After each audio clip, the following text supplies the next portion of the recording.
Hello, Professor. This is my final presentation of my code and my website here called Fruit Store. This is going to be part 1 of 2, maybe part 1 of 3, depending on how in-depth I go into. My screen recorder only lets me record 15 minutes, so it will be an experiment, and we'll see how far we get.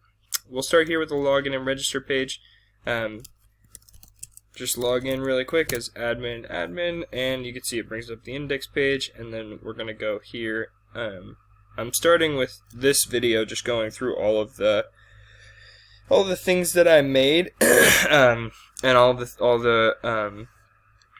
all of what this entails, and kind of some of the design decisions and that kind of thing. So we'll start with the header here. You can see that I used Bootstrap here to style everything, and that's pretty apparent when you look at both this and the login and register page.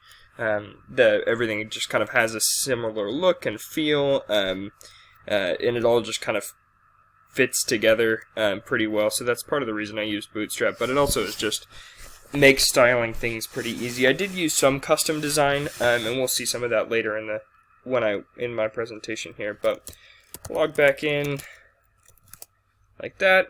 Login and register page. I'll show you the code behind it really quick. It's really just a simple thing here, right there.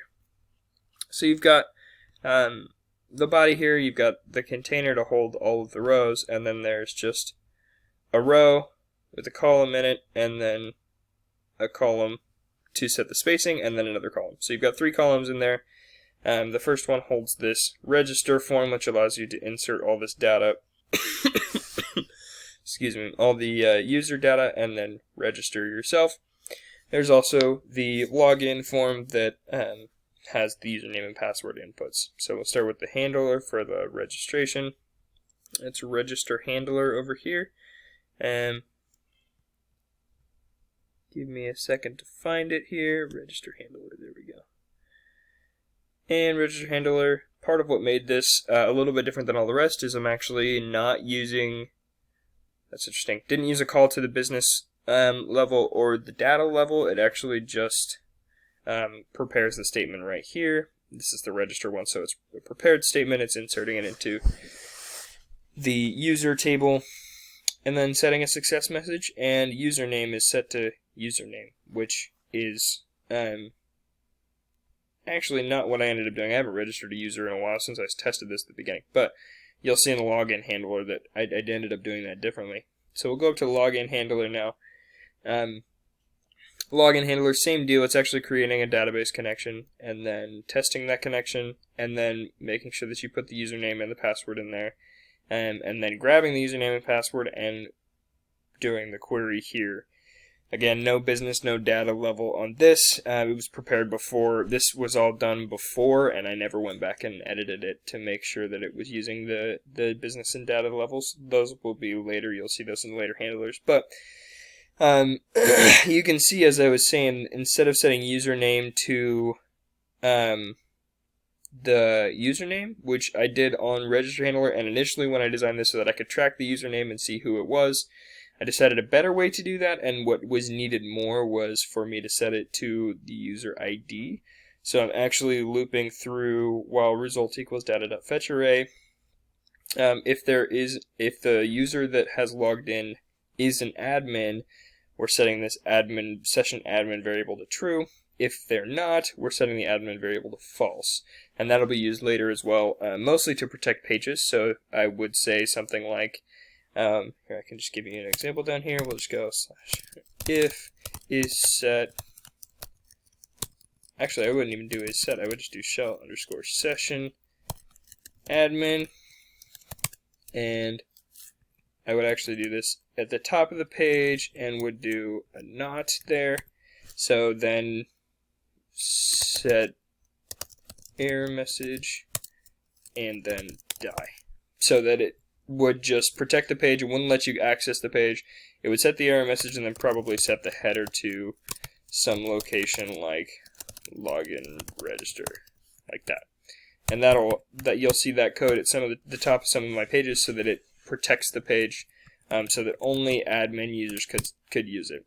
And I did that the same way for some other ones, just instead of admin I would test username, just like that. And it would just protect the page so that you can only access it if you are logged in. Pretty simple standard stuff, but we'll move on from there to this index page here. You can see I've got a display of all of my products. Details brings up a modal here, and you've got the price description, the name. Name is also up here. You've got a picture, and you can add it to your cart or close the modal. That one we've got right here. So we're doing, the body is just grabbing everything, find all in product business. Excuse me again. And then we're looping through all of that data.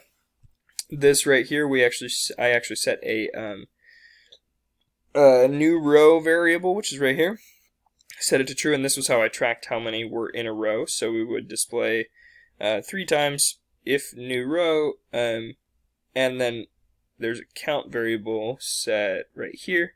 So every time we print out a row, we're increasing the count number. When count was equal to 3, we're ending that div, setting new row equal to true, and then that means that when it comes back up to redo this, it's new row, and so it's going to start a new card deck class, which is what gives us these rows of 3 here. Oops, too far. Excuse me. And then down here is the code for the modal. We've just got a really simple modal with all of that, and this little form here that's the add to cart handler. We'll get to that in a sec. Oops. And then this right here is when you click on that modal button, which is right here.